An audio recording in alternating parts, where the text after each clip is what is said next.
WhatsApp is urging its 1.5 billion users to update the app right now.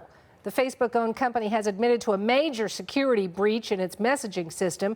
The flaw enabled hackers to install advanced surveillance spyware developed by an Israeli cyber firm.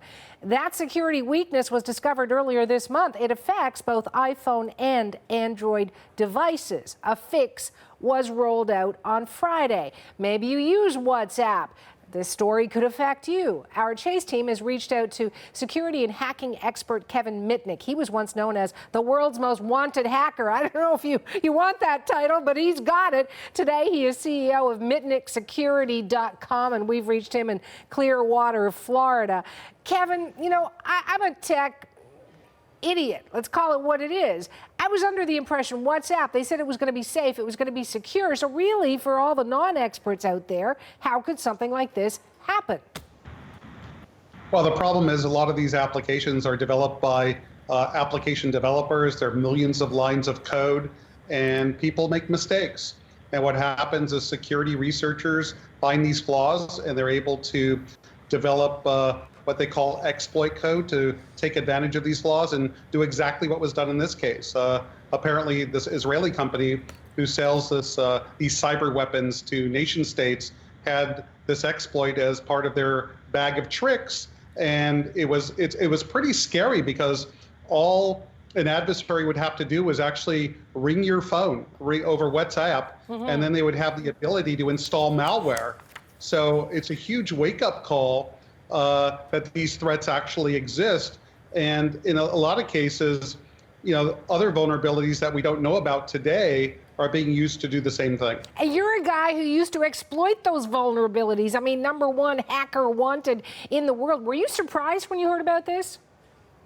Well, I was pretty shocked about it having this particular flaw requires no interaction of the user. Right. So it was pretty scary.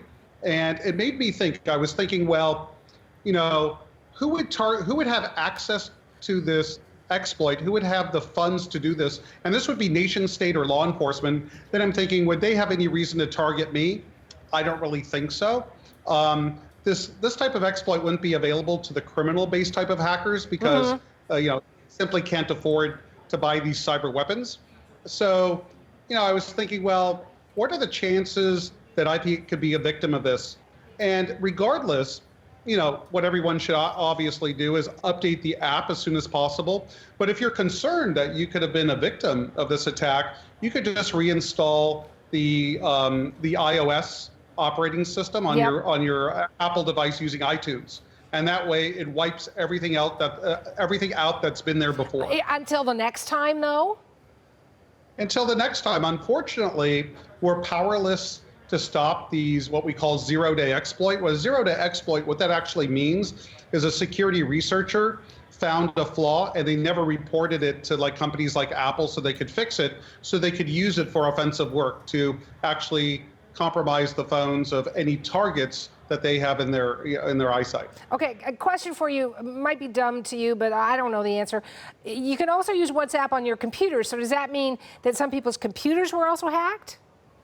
No, this was just on the mobile device. Okay. How that hack worked under the hood, it was basically the interaction over VoIP, which is voice over IP communications, and it would only affect mobile devices. So if you have a mobile device like an iPhone or an Android device, this is where you could potentially be victimized. Now, I just want to go back to something you mentioned about the Israeli cyber intelligence company. According to the Financial Times, it was NSO Group that developed this spyware. Let me ask you this, is it common to know who is behind an attack, a hack so quickly? Not really. I don't know how it was attributed to NSO Group, but NSO Group is a private company in Israel that is known for developing cyber weapons for law enforcement and for countries around the world. What is concerning, though, is they sell their cyber weapons to countries that might use it against dissidents and might use it to persecute people that are saying bad things about the country or its leadership. Kevin, as a former hacker, are there any safe and secure messaging applications, like anywhere. I prefer to use Signal. It's absolutely free. It's developed with security in mind. Now, does that mean there's no flaws in Signal? I have no idea. There could potentially be other what we call zero-day vulnerabilities in Signal, but I prefer to use Signal. If you're really concerned about an adversary gaining access to the phone, what an adversary has to do is first identify what phone you're using. So if you need to have super secure communications, you could go buy a burner device, a burner cell phone, and use that for your ultra secure communications. As long as you don't call the same people or log into your real email account with the burner phone, it's unlikely it's going to be identified, and you keep it separate. That's if you're doing like maybe day trading, and you might have some ideas on what companies might be profitable out there, and you want to keep it super secret, or something like that. Or you're a journalist and you're dealing with an investigation, and you have to keep it super secret. You might consider getting the burner device, because at the end of the day, the bad guy has to know what your device, has to know your device, has to know the cell phone number, has to know what device belongs to you. All right.